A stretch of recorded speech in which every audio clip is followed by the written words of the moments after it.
12 वर्षामध्ये शिक्षणाचा खेळ खंडोबा केलेला आहे. खेळखंडोबा होण्यासाठी कारणीभूत कोण आहे 12 वर्षामध्ये? साहजिकच नरेंद्र मोदी स्वतः. यांची मुलं परदेशामध्ये शिकतायत, त्यांना फरक पडत नाहीत. आमची मुलं भारतात शिकतात, आम्हाला फरक पडतं. याच्यामध्ये जवळजवळ 21 लाख मुलं हिंदू आहेत. मग तुम्ही काय त्यांचं तुम्ही करताय? स्वतःला हिंदू म्हणवताना 750-800 शेतकरी मेले. नरेंद्र मोदीला दया आली का? नाही. काँग्रेस जनता पार्टीचं पुण्यातल्या सावित्रीबाई फुले विद्यापीठात आज मोठं आंदोलन होत आहे. अभिजित तिपके काहीच वेळामध्ये या आंदोलनाला आता सहभागी होणार आहेत. अनेक तरुण तरुणी असतील, मध्यम वयस्क नागरिक असतील आणि वयोवृद्ध देखील या आंदोलनामध्ये आता सहभागी झालेत. मात्र या आंदोलनामध्ये या नीट पेपर फुटी प्रकरणामध्ये पुणे आणि महाराष्ट्रभरातून जे प्रतिष्ठित शिक्षक अडकले गेले होते, ते शिक्षक आता या आंदोलनाला आता शिक्षक देखील मोठ्या प्रमाणात सहभागी झालेले आहेत. माझ्यासोबत शिक्षक या ठिकाणी सहभागी झालेले आहेत, त्यांच्याशी आपण चर्चा करणार आहोत. सर, कुठल्या आहात आपण?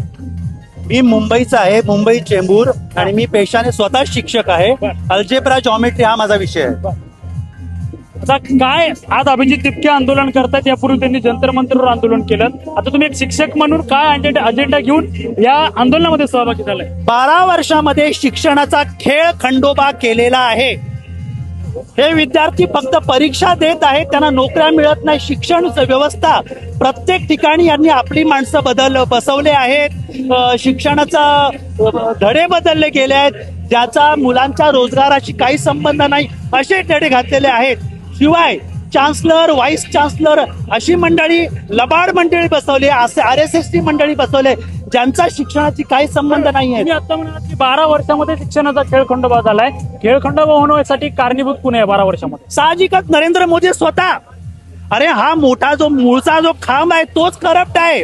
त्या माणसाचा मुख्यमंत्री असतानाचा कारभार अतिशय घाणेरडा होता. पंतप्रधान बनल्यावर तो बेछूट झालेला आहे. पूर्ण बहुमत असल्यामुळे त्यांची तो अजेंडाच आहे, संपूर्ण भारतामधून सर्व शिक्षण धाराशाही करायचं.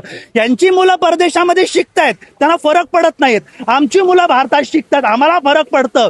धर्मेंद्र प्रधान असू दे, यांचे मंत्री असू दे, IAS ऑफिसर असू दे, यांची मुलं बोस्टनला जात आहेत, यांची मुलं लंडनला आहेत, यांची मुलं न्यूयॉर्कला शिकतायत, केम्ब्रिजमध्ये आहेत, ऑक्सफर्डमध्ये आहेत. आमच्या मुलांना इकडेच शिकवायचं आहे. परंतु शिक्षणाचा खेळ खंडोबा झाल्यामुळे या ठिकाणी किमान काँग्रेस जनता पार्टीने आवाज तरी उठवला. कोणीतरी 12 वर्षामध्ये सगळ्यांच्या तोंडाला कुलूप लागले होते, सगळे घाबरलेले होते. या मंडळी, या युवकांनी आवाज उठवलेला आहे, त्यांना पाठिंबा.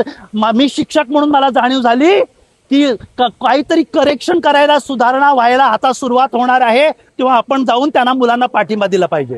मुळात मुद्दा असा आहे की अभिजित तिपके असतील आणि CGP म्हणजे काँग्रेस जनता पार्टी असेल, त्यांना सरकार गांभीर्याने घ्यायला तयार नाही. ते कोणाला गांभीर्याने घेतात? यांचं काम आहे, ते संतांना गांभीर्याने घेतात का? ज्या संतांनी हिंदुत्वासाठी रस्त्यावर उतरले, त्यांच्या शेंड्या धरून त्यांना रस्त्यावर तुम्ही आपटलं, तुम्ही स्वतःला हिंदू काय म्हणता हो? या काँग्रेस जनता पार्टीमध्ये जी मुलं, NIT परीक्षा दिलेली मुलं 22 लाख मुलं, याच्यामध्ये जवळजवळ 21 लाख मुलं हिंदू आहेत.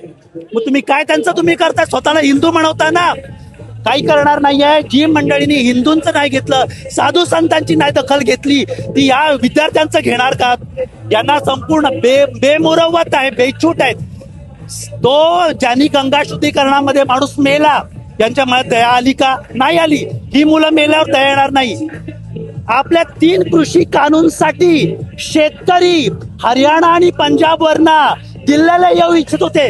रस्त्यावर या सरकारने खिळे ठोकले होते, तारांचं कुंपण उभं केलं होतं. 750-800 शेतकरी मेले. नरेंद्र मोदीला दया आली का? नाही. शेतकरी मेल्यावर दया आली नाही. विद्यार्थी मेल्यावर आतापर्यंत 22 विद्यार्थी मेले आहे, या माणसाला दया आली नाही. यापुढे पण दया आली येणार नाहीये. शिवाय पुलवामा, पहलगाम यासारख्या ठिकाणी, पुलवामामध्ये तर 40 जवान मेले, तेव्हा दया आली? आजपर्यंत त्या पुलवामाच्या लोकांना, त्यांच्या बायकांना, शहीदांच्या बायकांना अजून काही मिळेल? हा स्वतःसाठी भरमसाठ खर्च करतो, दयामाया येणार नाही विद्यार्थ्यांसाठी. शिक्षण व्यवस्थेला खीळ फक्त भाजप सरकारमुळे बसली असं वाटतंय. आता तो तुर्तास हे म्हणू शकेल, कारण या आधीचे जे सरकार होते, या मुलांनी आंदोलन केलं, आक्रोश निर्माण झाला, दखल तरी घेत होते. ती मग किमान हात दखल पण घेऊ इच्छित नाहीये.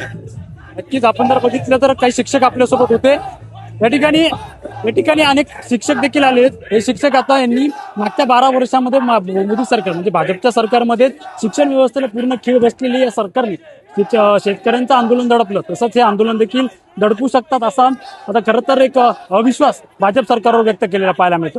निरंजन शेरकर, पॉलिटिकल महाराष्ट्र, पुणे.